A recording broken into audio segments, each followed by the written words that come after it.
Hello everybody, and welcome back to Sponge's Tech Tips with Sponge. I'm Sponge. Hi, thanks for tuning in. It is late November here in Woodinville, Washington. It's dark and cold, so I'm working inside. This time of year the sun goes down like at 4:30, and it's not raining, but it's actually it's either a choice. It's either rainy outside or it's clear and very cold, and that's how it is tonight. Clear and very cold. So working inside. Guess I'm pretty lucky that I get to do that. So before we get started, do me a favor, hit that subscribe button. It doesn't cost you anything. It helps me out tremendously, so if you wouldn't mind, go hit that subscribe button. That'll give you notifications if I ever put any other tech tips up. It may apply to this car, it may apply to different cars, you never know. I promise you it's not annoying. I only put up a couple videos a week, but you never know when I might throw up something that'll help you out. In addition, if you enjoy this video, please hit the like button when it's over, and jump in the comments section and leave a comment. Let me know what you think. I love hearing from you guys. So today, we are working on a 2015 Honda Accord, and let's check the production date. It is kind of hard to see. It looks like the corner of the tag's coming off here, but if you look, it's 11 of 13. So November 2013, which is a production date of, there it is, now you can see it. Production date of, oh, wait a minute, that's 2014. That's weird. Let me see this. Oh, no. I am incorrect, and they are correct. It's a 2014. I'm sorry, I misread the tag. So 2014. Okay, what we are doing here today is I'm going to give you a kind of a start to finish tech tip walkthrough on how to get at the driver's side seatbelt. Now, this is going to be the same as the passenger side seatbelt. In our situation, I'm not sure if this vehicle was in some sort of a fender bender or something. I don't see any damage on it, but it's definitely got some bumps and bruises on it, like dings on it. But I don't know. It may have been in a fender bender at some point in time, and they fixed it already, and I didn't get to see it. I don't know. But either way, our airbag light's on. So let me show you. If you get in the vehicle, let's go ahead and turn it on. You'll notice all of your lights come on to show you that they're working. Start up the vehicle. And if you look right there, our airbag light is on. If I put my seatbelt on, the seatbelt will turn off. Okay, so seatbelt's on, seatbelt is off, but you'll notice that airbag light is on. And once we plugged it in with the computer, we found out that it was attributed to the driver's side seatbelt, which seems to be operating fine, but unfortunately it is not sending the proper signal to the computer, so it is leaving that airbag light deployed on. So we have gotten a new seatbelt here. There's our new seatbelt. This is a OEM seatbelt that was bought used from, I don't know, LKQ or something like that, eBay. I'm not quite sure where it came from, but once we find out what parts we need, they order them and then they hand them to me to do the installation. So let's go over the tools we're going to need. We are going to need a ratchet, medium-size extension, nothing too crazy, a 14mm socket and a 10mm socket. And then you need a pick or a small pan head. I prefer the pan head myself just because the pick tends to do a little bit more damage than the pan head does for some reason. You could also, you might desire a interior trim panel popper, a plastic one, something clean, but it's not necessary in this. So, and what we're going to do, let me set these down and out of the way. We are going to show you a couple tricks here so you don't have to go through the full process, because some of the stuff is not necessary, and I'll show you that. So move your seat forward and then prop the seat in the forward position like that. That gets it out of our way.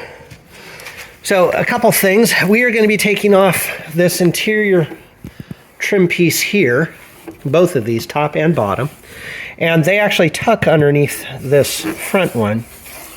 And to remove that, you actually have to come in here and remove the key.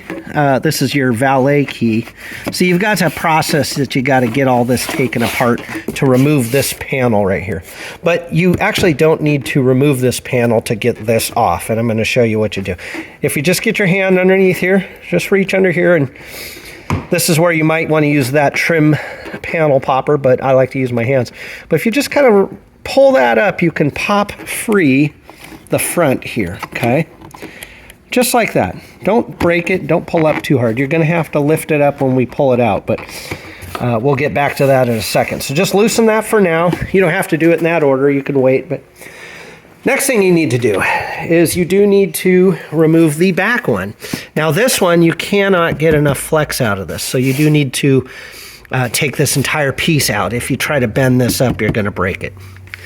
And to do that, you have to remove the bottom back seat. Now, to remove the bottom back seat, there's a single bolt in the center here.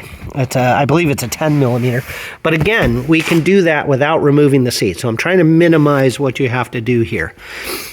Underneath the front, in the center, there are little tabs. It's kind of hard to see. Let me see if I can get you a view of it. It's going to be dark in there. It'll probably be easier to see it afterwards. But if you reach underneath, and you can grab them with your finger, you pull it towards you, and you want to push down a little bit and pull it towards you. You can feel it unlock, and then this comes up, okay? That's what you just pulled right there. You grab this and pull it like that, and it unhooks that ring, okay?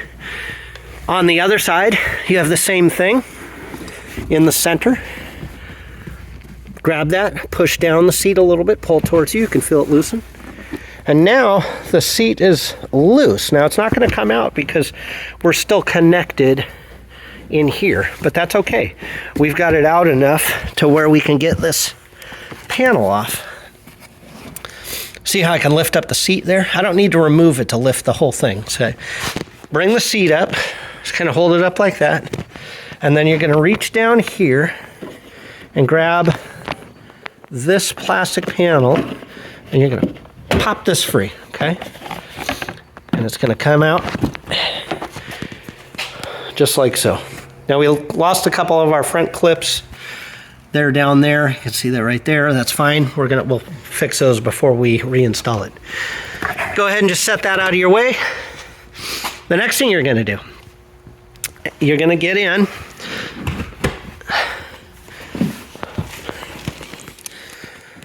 I'm sitting in the back seat.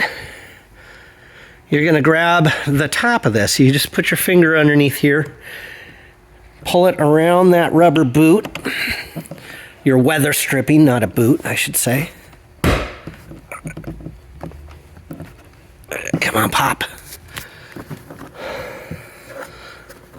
We can do the front or the back. I don't know why it's not popping free.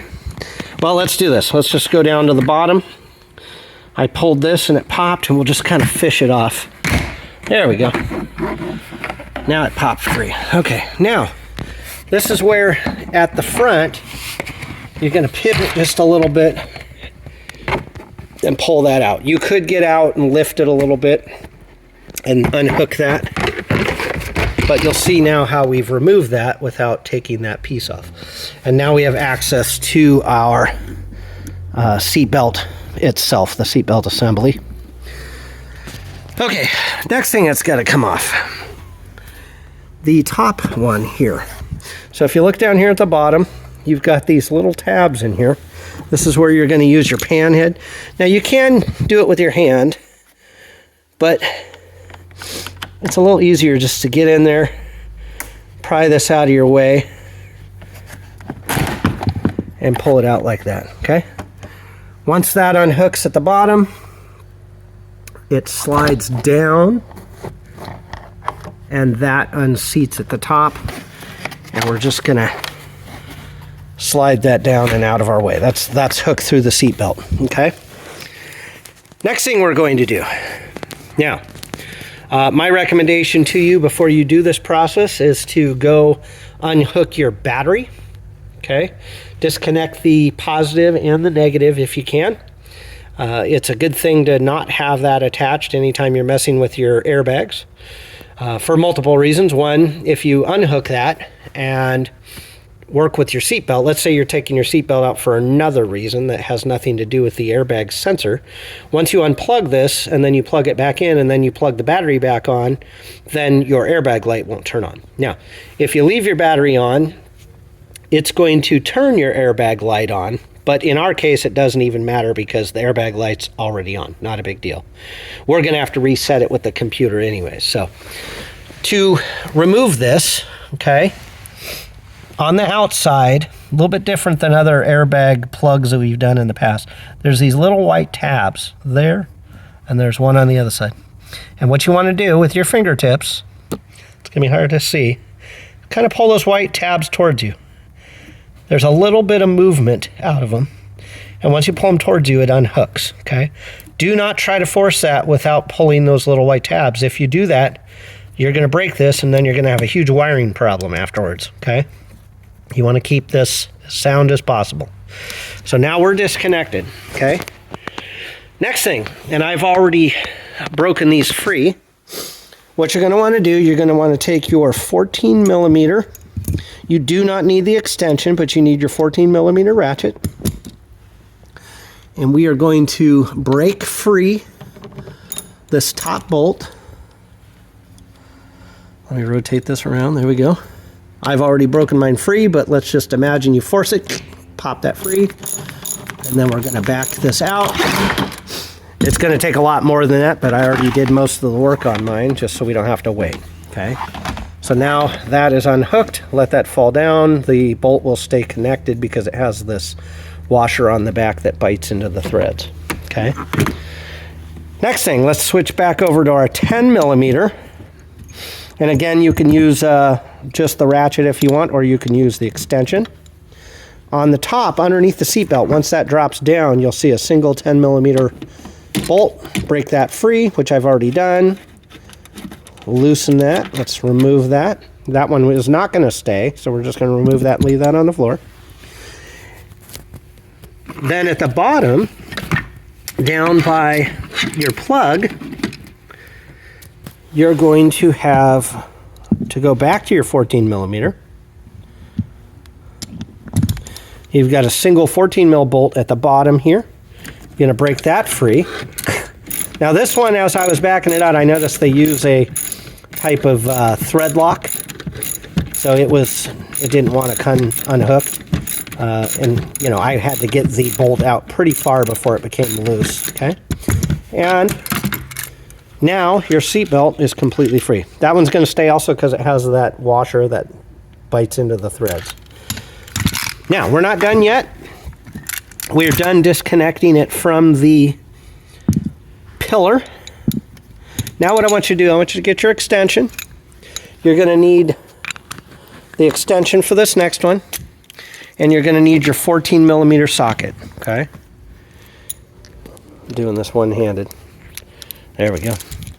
We're going to get back out of the car. And we're going to go up here to the front seat. Now, again, this is another tech tip here. The bolt that needs to become disconnected is actually underneath this plastic piece, okay? Half of it. And it's not easily accessible, but it is accessible. The first thing you're going to want to do, this little trim plate here, you're going to kind of put your fingers behind there and pop that free in the upward motion. You've got these tabs that slide in, top and bottom, and you're going to take that off. Again, set that aside. Now we have access to get this out. Now here's where the trickiest part comes. On the top of this plastic cover, you want to break that free up here at the top. Just kind of pull it towards you, okay? Once it's loose, you can then, it's kind of a two-handed deal, but you want to pull up. So with one of your hands, you want to pull this up Just kind of give it just a pull. You don't want to break it, but you want to pull it up and out of your way, kind of diagonally.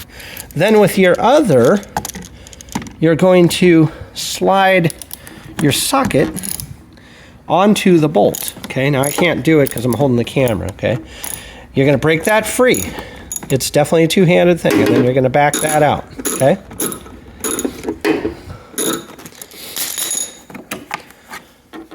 I had already broken mine free and loosened it most of the way so we don't have to sit through it. But that's the way you do it. You'll notice when you pull up, it exposes the bottom. Once that's unhooked, you can pull that free of the seat. You can also pull it through the plastic pillar panel. And the bad seat is now... Oh, I can hear it broken now. Now that it's out. There's our bad seatbelt, okay? And that is gonna go into the recycler now because we don't need that anymore. And that's it, guys. That's how you get your seatbelt out. Now, returning it, or not returning, but replacing it with the factory one, or I'm sorry, with a replacement factory one is as simple as reversing the process we just did. Once you're done and everything's tightened up, you are going to need to plug it in, plug your battery back on, and if your airbag light has been triggered, you will need to plug it back into a computer and reset it via the computer. If you don't have one of those at your disposal, you can get those at the auto parts stores often. You can drive in and they can reset it there for you. And it's usually free. They're pretty nice. Sometimes they even hand you the computer and you plug it in yourself. But that's it, guys. All right. I hope that helps you out. Not a long one, but this might help the Honda owners out there if you're having any seatbelt issues. Do me a favor. Sorry. The coldness up here is giving me a sniffles a little bit. But do me a favor. Hit the subscribe button if you enjoy these videos, if you want to see more. And then if you enjoyed this specific one, please hit the like button. And then jump in and leave a comment. Let me know if it helped you out, how things worked. If you have any other advice for anybody else, you can leave it there too. So, all right, guys, thanks for tuning in. Catch you on the next one.